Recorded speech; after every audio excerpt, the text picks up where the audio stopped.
नारद जी सारे ब्राह्मणों को बुलाते हैं और सारे ब्राह्मण से कहते हैं कि चलो नामदेव जी के दरबार पे, कुटिया पे चलो, वहां बद्री नारायण। नारद जी के साथ सारे ब्राह्मण आते हैं, सारे ब्राह्मण आते हैं, देखते हैं जर्जर ब्राह्मण, शक्ति है नहीं। अब ये क्या किए, इतनी लीलाधारी, अरे छलिया तो है ही है, ये खूब छलियापन करते हैं भगवान। सारी कला का कलाकारों के कलाकार फिर हमारे नारायण हरि एकदम निरस्त हो गए, सारा हाथ पांव फेंक दिए, ऐसा लगा कि सांस ही नहीं है इनके अंदर। सारे ब्राह्मण आकर के कहने लगे, अरे नामदेव जी, तुम्हारे दरवाजे पर ब्राह्मण की मृत्यु हो गई, ये मर गए, अब तुम्हें तो ब्रह्महत्या लग गई, ये क्या किया आपने?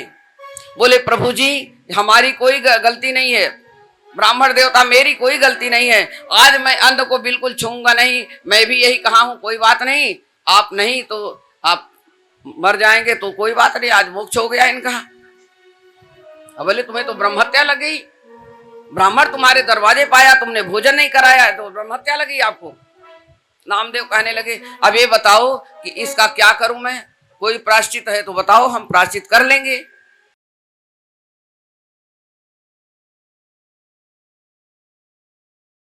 सारे ब्राह्मण आए, सारे ब्राह्मण देवता कहने लगे कि देखो नामदेव जी, अब आपको ब्रह्महत्या लग गई है, तो अब इसका प्रायश्चित यही है कि इनको गोद में लेकर के अब शमशान पर चलो और इनके साथ आप भी चले जाएंगे तो आपका ब्रह्महत्या खत्म हो जाएगी।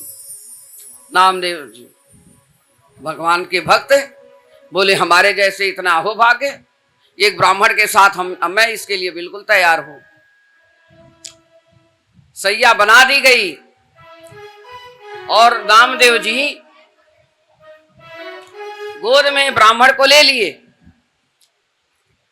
गोद में ब्राह्मण को लेकर के नामदेव जी बैठ गए।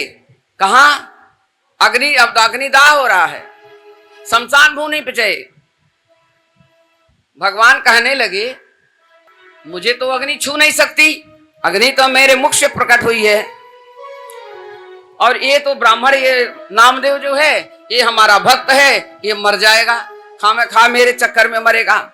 और भाई ये भी इतना निष्ठुर, इतना बड़ा निष्ठुर हो गया ये कि अपनी जान देने के लिए तैयार हो गया ये। तो जो जर्जर ब्राह्मण था, जो जर्जर था, बिल्कुल शक्ति नहीं थी जिसके अंदर, उस ब्राह्मण ने क्या किया कि बोला, राधे राधे, अब ये मरने वाला है, मर जाएगा, कोई बात नहीं।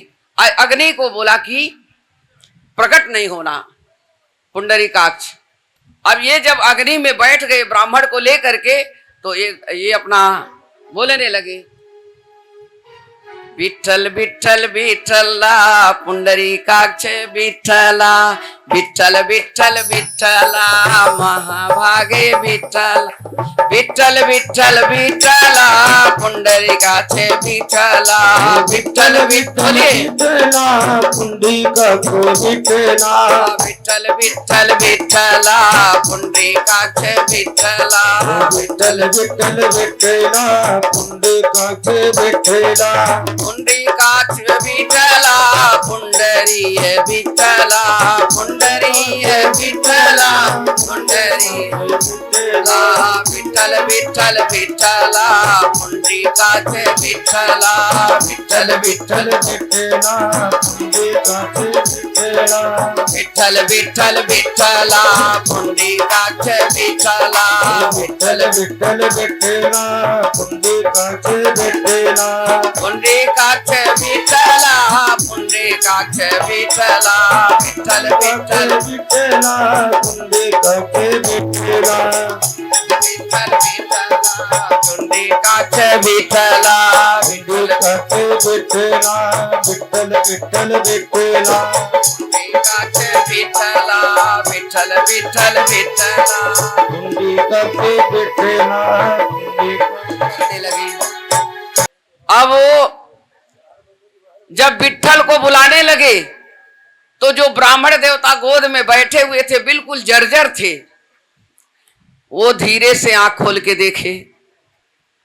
अब जब धीरे से आंख खोल के देखे तो मुस्कुरा दिए और जब मुस्कुराए ब्राह्मण देवता तो नामदेव जी भी देख के मुस्कुरा दिए।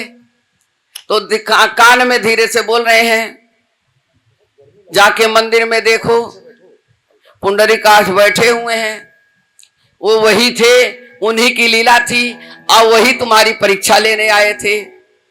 अग्नि प्रकट ही नहीं हुई, क्योंकि अग्नि प्रकट होती भी तो भगवान का क्या बिगाड़ती, ये तो मर जाता। तो नामदेव उठ करके खड़े हो गए, बोले हे प्रभु आपकी लीला आप ही जानो, आप तो मायापति हैं, हमारी तो हम क्या है, हम तो किसी मतलब के नहीं है, आपके चरणों में बस थोड़ा सा नाम ले लेते हैं।